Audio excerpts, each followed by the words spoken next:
మా నాయకులు మాజీ ఆర్థిక మంత్రి గౌరవ డిప్యూటీ లీడర్ హరీష్ రావు గారు సంక్షేమ శాఖలో 2000 కోట్ల కుంభకోణం జరిగింది అని చెప్పి ఆరోపణ చేస్తే దాని మీద 3 మంత్రులు మేము వస్తున్నాం గన్ పార్క్ కి దమ్ముంటే రండి అన్నారు.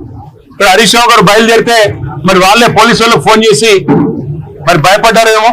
ఎక్కడ హరీష్ రావు గారు, మా నాయకులు మా శ్రీనివాస్ గౌడ్ గారు, మా ఆర్ఎస్ ప్రవీణ్ కుమార్ గారు ఎక్కడ మళ్ళీ వచ్చి వాస్తవాలు చెప్తే ప్రజల ముందు పరువు పోతుందని ఇక్కడ మా తెలంగాణ భవన్ లో బయలుదేరిన మరుక్షణంలోనే పోలీసుల చేత అరెస్ట్ చేయించి ఇప్పుడు కంచన్బాగ్ పోలీస్ స్టేషన్ కి తీసుకొని పోతా ఉన్నారంట.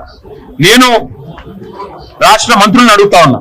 ఒక మంత్రి ఏమో తెలంగాణ భవన్ కు వస్తా అంటాడు, పారిపోతాడు. 3 మంత్రులేమో రండి గన్ పార్క్ అంటారు.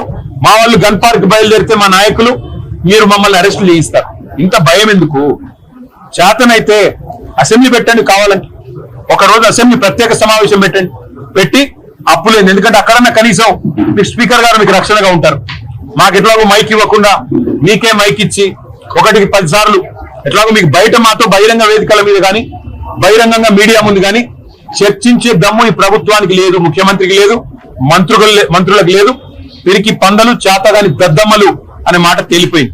కాబట్టి ఈ చేతగాని వాళ్ళు సవాళ్ళు ఎందుకు వేయాలా, సవాళ్ళు ఎందుకు విసిరాలా, ఎందుకు మాట్లాడాలా గొంతులు పెంచుకుని? చేతనైతే ముఖ్యమంత్రి గారు మంత్రులకు నేను చెప్తా ఉన్నా, కనీసం స్పీకర్ గారు మీకు రక్షణ గోడ లాగుండే, రక్షణ కవచం లాగుండే అసెంబ్లీ అయినా పెట్టండి. పెట్టి మాకు మైక్ కట్ చేయకుండా మాకు గంట అవకాశం ఇవ్వండి. మీరు కావాలంటే 5 గంటలు మాట్లాడుకోండి, మేము వద్దంటలేదు. ఎవరేంటో ప్రజలు చూస్తారు, ఎవరు చెప్పేదానిలో వాస్తవం ఉందో ప్రజలే తెలుస్తారు.